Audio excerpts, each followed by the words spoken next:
வணக்கம். சற்று முன்கூடிய முக்கிய அறிவிப்பின்படி தமிழகத்தில் நாளை செப்டம்பர் மாதம் 8ஆம் தேதி 9 மாவட்டங்களுக்கு பள்ளிகள் மற்றும் கல்லூரிகள் விடுமுறை அளிக்கப்படும். தற்போது முக்கிய அறிவிப்பு கொடுக்கப்பட்டாங்க. அதே போன்று நாளை நாட்கள் எந்த மாவட்டத்தில் கனமழை பெய்யக்கூடும் இளமை இப்போ நம்ம பிரீஃபை பார்த்தலாம். மறக்காம ஸ்கிப் பண்ணாம பாருங்க. உங்களுக்கு பள்ளிகள் மற்றும் கல்லூரிகள் பற்றி பல்வேறு முக்கிய விவரங்கள் உடனுக்குடன் துல்லியமாக தெரிந்து கொள்ள நம்மளோட சேனலில் கீழே இருக்கிற பட்டனை கிளிக் பண்ணி சப்ஸ்கிரைப் பண்ணிக்கோங்க. பக்கத்தில் பெல் பட்டனை கிளிக் பண்ணிக்கோங்க. இந்த வீடியோவில் பிடிச்சிருந்தா லைக் பண்ணுங்க. இப்போ வாங்க வீடியோக்குள் போகலாம். நாளை நாட்கள் செப்டம்பர் மாதம் 8ஆம் தேதி ஓணம் பண்டிகை முன்னிட்டு 9 மாவட்டங்களுக்கு பள்ளிகள் மற்றும் கல்லூரிகள் விடுமுறை அளிக்கப்படும். தற்போது முக்கிய அறிவிப்பு கொடுக்கப்பட்டாங்க.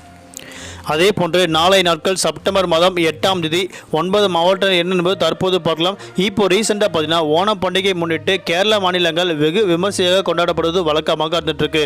அதே போன்று தமிழகத்தில் பார்த்தீங்கன்னா தற்போது நிலவரப்படி தமிழகத்தில் 9 மாவட்டங்களுக்கு நாளை நாட்கள் ஓணம் பண்டிகை முன்னிட்டு உள்ளூர் விடுமுறை அளிக்கப்படுவதாக தற்போது மாவட்ட ஆட்சியர் அவர்கள் முக்கிய அறிவிப்புடன் கொடுக்கப்பட்டாங்க.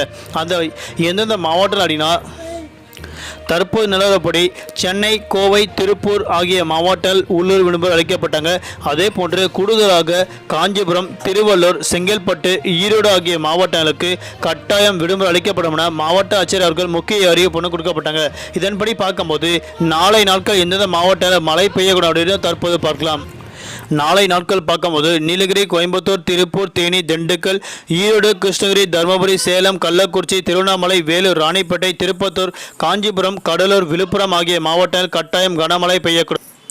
அதே போன்று தலைநகர் சென்னையை பொறுத்தவரை அடுத்த 24 மணி நேரத்திற்கு வானம் பொதுவாக மேகமூட்டத்துடன் காணப்படும். நகரின் ஒரு சில பகுதியில் லேசார் முதல் மிதமான மழையும் அவ்வப்போது இடியக்கூடிய கனமழை பெய்யக்கூடும். அதிகபட்ச வெப்பநிலை 33 முதல் குறைந்தபட்ச வெப்பநிலை 27 டிகிரி செல்சியஸ் இருக்கக்கூடும் தெரிவிக்கப்பட்டுள்ளது. நாளை நாட்கள் மீனவர்களுக்கான எச்சரிக்கை. மன்னார் வளைகுடா, குமரிக்கடல் பகுதி, தென் தமிழக கடலோர பகுதியில், தெற்கு மற்றும் மத்திய வங்கக்கடல் பகுதியில் சூறாவளி காற்று 65 கிலோமீட்டர் வேகத்தில் வீசக்கூடுவதால் மீனவர்கள் அப்போதைக்கு மீன் பிடிக்க செல்ல வேண்டாம் என தற்போது முக்கிய எச்சரிக்கை கொடுக்கப்பட்டனர். நன்றி, வணக்கம்.